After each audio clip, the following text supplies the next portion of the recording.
Hi guys, welcome to this quick overview. So I want to talk to you very briefly about the Marxist boat analogy and its use in education. Now, I've done a separate video that shows the boat analogy and its use in family, and I want to talk about this just to explain how some of the theories of Marxism fit in with this wider process of reinforcing the values of capitalism. Now, the boat analogy is an argument, as a synonym used to kind of demonstrate how Marxism works. You don't need to know it off by heart. It's not one that you're going to have to refer to an exam, but it's just one way that might help you understand the process. Now, if we start with the boat itself, now if you think of a normal boat, you've got two parts of the boat. You have the bottom half of the boat, just as we have here, which keeps the boat floating on the water. And then you have the top half of the boat up here, which is involved in creating the driving force. It gives the boat direction and control. Now, in Marxism, we talk about these two things as the superstructure and the infrastructure. So the infrastructure at the bottom here, or the economic base, this is the part of the boat which keeps society floating. The superstructure is the top half of the boat, which is where all the ideas and the direction is produced. So let's go through this process.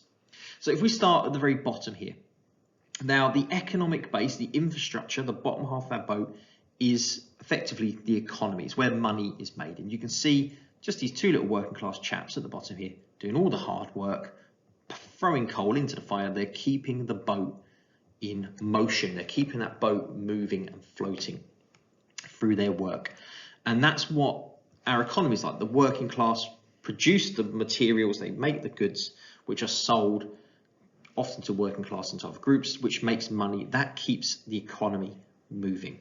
So this economy at the moment is floating. There's no hole in the boat. It's not sinking. And the capitalist economy, as we have here, is what's keeping the boat floating, all the money holding up that boat.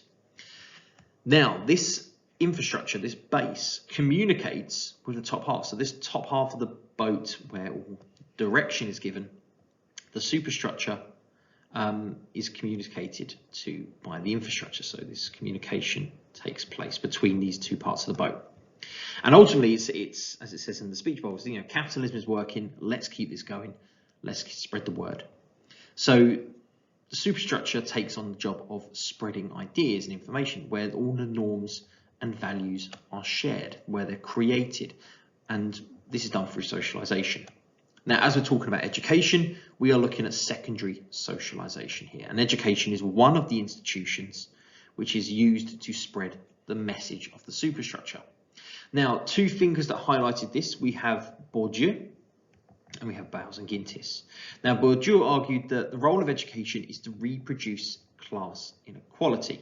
And it's also there to justify them. Now, I know that's very similar to what Althusser has to say.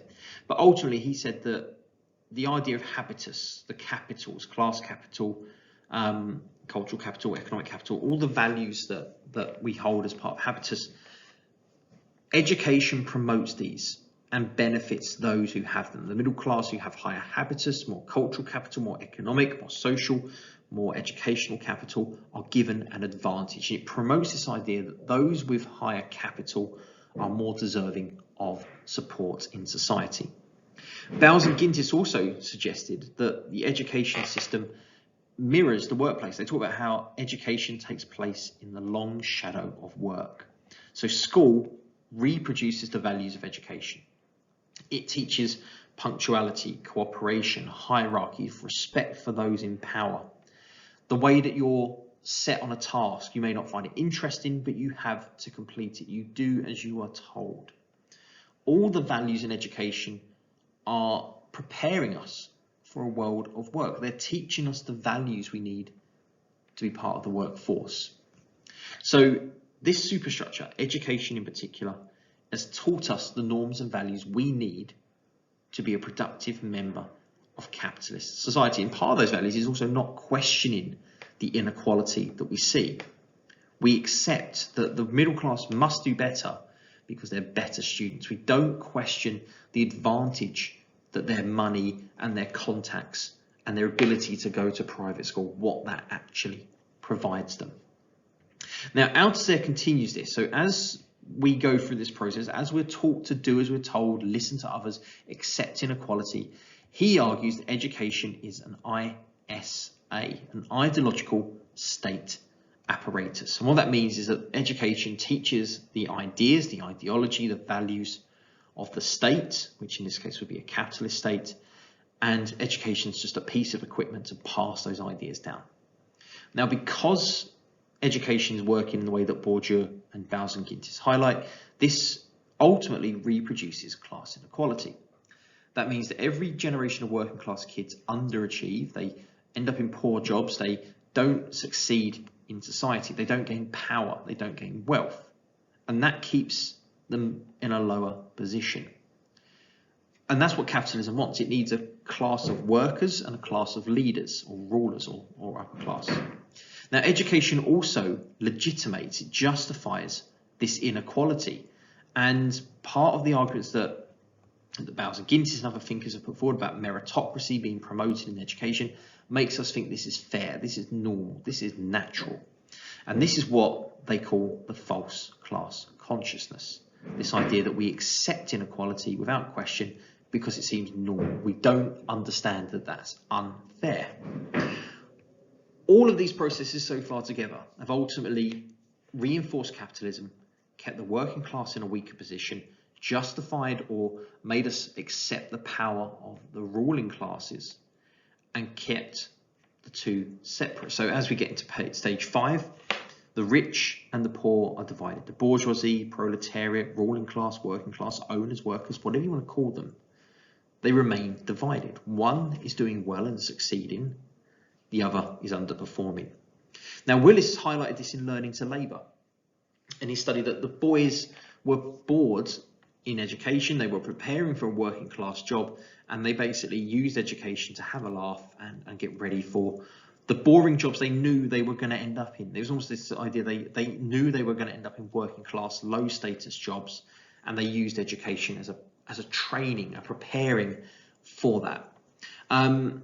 But also in doing so, it kind of reinforced and ensured that they did end up in those low jobs in capitalism. So Willis kind of reinforces, and again, the process taking place. Now, the division of rich and poor benefits capitalism. The rich stay rich, the poor stay poor. And this is really important in a capitalist society, to have that division. You don't want the poor getting power. You don't want them overthrowing or changing anything about society. This maintains that division. The powerful stay in power. Capitalism, as a result, remains strong. It gets a new generation of workers to work in the factories to make the products. The owners will maintain their power of the means of production, the ability to run the factories, to make profit from the goods the workers sell. Ultimately, the big goal of capitalism is to pursue making money. You have the working class, the proletariat, who can only sell their ability to work. The ruling class, the owners, the bourgeoisie, who make profit from what the working class make and give a very small proportion of that money back to the workers. So all of this keeps the rich rich, the poor poor. Therefore, capitalism has worked, it gets a big tick, and what happens is this cycle just repeats round and round and round and round, over and over again, generation after generation, remaining unchanged. And this is what a lot of Marxists talk about, is that there needs to be some kind of radical revolutionary change to break this cycle, to replace it with a fairer system such as communism, in sort of some of their texts. So this is the boat analogy. Now, again, hopefully this might help towards the end of theory once you've looked at the process and explained it. If it isn't helpful for you, don't panic. It's not, you do not need to know the boat analogy. Ultimately, the thinkers, the theorists are the key element here. But I like to use this boat analogy to try and place the whole thing together and how it fits in with the wider processes of maintaining capitalism. Anyway, if this video has helped, you found it useful in any way, please give it a like. Obviously, there are lots of other videos on my channel relating to Marxism, so I will try and put some links on the screen to connect you to the other videos that I've produced in that time. Anyway, thanks for watching, and hope this helps. Take care.